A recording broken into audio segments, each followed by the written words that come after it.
Before you travel, remember to check your engine's fluid levels and follow recommendations for your vehicle before you hit the road. To check the levels, pull the dipstick out and wipe it clean for accuracy. Reinsert it and then pull it back out to check the level. The fluid levels should be near or at the top of the marker.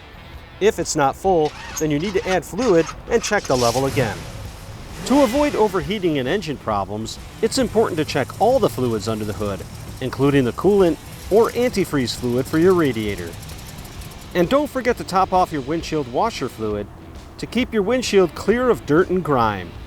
And while you're checking your windshield washer fluid, you will also want to check the wipers for wear and tear. If you see that the wiper is shredding or damaged, you will need to replace the wipers. However, they may just need to be cleaned. Cleaning your wipers with a little rubbing alcohol on a microfiber cloth is a cost-effective way to keep them in great shape and will help avoid streaks and scratches on your windshield.